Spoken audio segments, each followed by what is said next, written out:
एक लंबी और खूनी जंग के बाद गजा और इजराइल के दरमियान आखिरकार सीज फायर हुआ। इस सीज फायर की शर्तें हॉस्टेज एक्सचेंज और इजरायली आर्मी के विड्रॉल तक। ये सीज फायर बनाने में सबसे बड़ा रोल था कतर, इजिप्ट और अमेरिका का। बस करो जंग, लेकिन दोनों तरफ अपनी अपनी शर्तें थीं।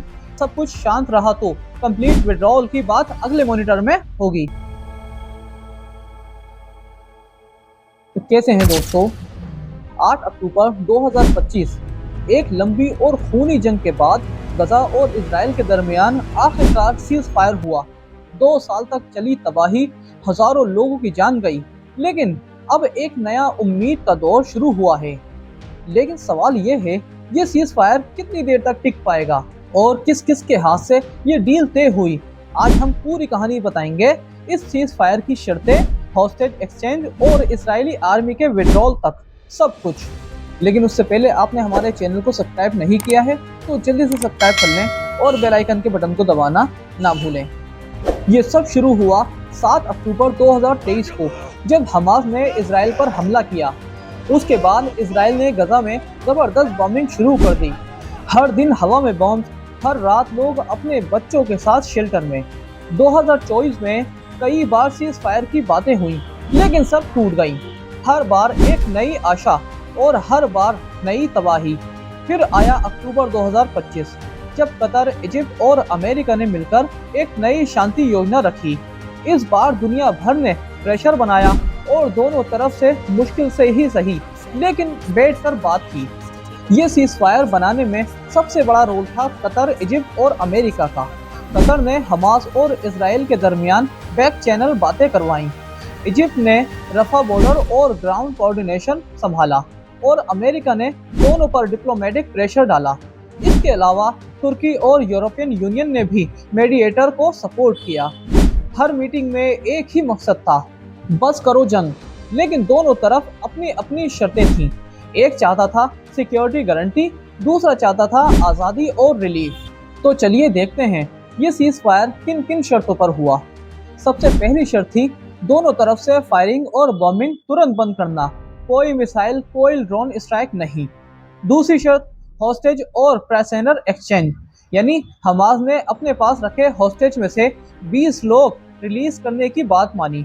इसके बदले में इजराइल ने लगभग 2000 पैलेस्टीनियन प्रिजनर छोड़ने का वादा किया। एक्सचेंज के लिए रेड क्रॉस और इजिप्ट ने बीच का जरिया बनाया।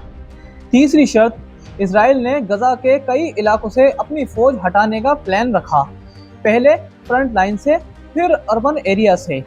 उन्होंने कहा, हम पीछे हटेंगे लेकिन सिक्योरिटी रिस्क ना हो। चौथी शर्त, रफा बॉर्डर ओपन रखा गया। रोजाना 400 से ज़्यादा ट्रक फूड, मेडिसिन और फ्यूल ले जा रहे गजा में। यूएन और एनजीओस को परमिशन दी गई ताकि लोगों तक मदद पहुंचा सके। पांचवी शर्त, यूएन और मीडिएटर्स के ऑब्जर्व हर स्टेज पर चेक करेंगे कि दोनों साइड अपनी बातें निभा रहे हैं या नहीं। छठी शर्त, सीज फायर के बाद गजा के दोबारा बनने के लिए एक स्पेशल रिकंस्ट्रक्शन फंड बनाया गया। रोड, स्कूल, हॉस्पिटल सब दोबारा खड़े करने का प्लान। हॉस्टेज एक्सचेंज इस डील का सबसे इमोशनल हिस्सा था। सोचिए, 2 साल बाद अपना बेटा, अपनी माँ, अपना भाई देखना, वो पल हर इंसान के लिए अमूल्य था। हमास ने पहले 20 हॉस्टेज रिलीज किए। इजराइल ने 2000 से ज़्यादा पैलेस्टीनियन प्रिजनर्स को वापस भेजना शुरू किया। रेड क्रॉस और इजिप्ट के ऑफिशियल ने पूरा प्रोसेस मॉनिटर किया। मेडिकल चेक्स हुए, वेरिफिकेशन हुई और फिर फैमिलीज को वापस मिलाया गया। कुछ लोग जिंदा वापस आए, कुछ के सिर्फ बॉडीज मिली। सीज फायर के मुताबिक इजराइल आर्मी ने गजा के कुछ इलाकों से अपनी फौज हटा ली। इसका प्लान 3 स्टेज में था। पहला phase, front line troops border तक पीछे हटाए गए। दूसरा फेज, अर्बन एरियाज में ऑपरेशन रोक दिया गया। तीसरा फेज, अगर सब कुछ शांत रहा तो कंप्लीट विड्रॉल की बात अगले महीनों में होगी। कुछ इजरायली चेक पॉइंट्स अब भी बंधे हुए हैं, लेकिन इंस्टेंटली कम हो गई है। लोग अपने घरों को लौट रहे हैं। हालांकि तबाही का मंजर अभी भी वही है। हर डील के साथ प्रॉब्लम भी आती है। कुछ जगहों पर छोटी मोटी फायरिंग हुई, कुछ एयर ट्रक्स बॉर्डर पर रोक दिए गए। इजराइल ने कहा, हमास ने अपने कुछ हॉस्टेज की लिस्ट टाइम पर नहीं दी। हमास ने जवाब दिया, इजराइल ने अपना विड्रॉल पूरा नहीं किया। ट्रस्ट अभी कम है, और हर साइड अपने फायदे के हिसाब से मूव कर रही है।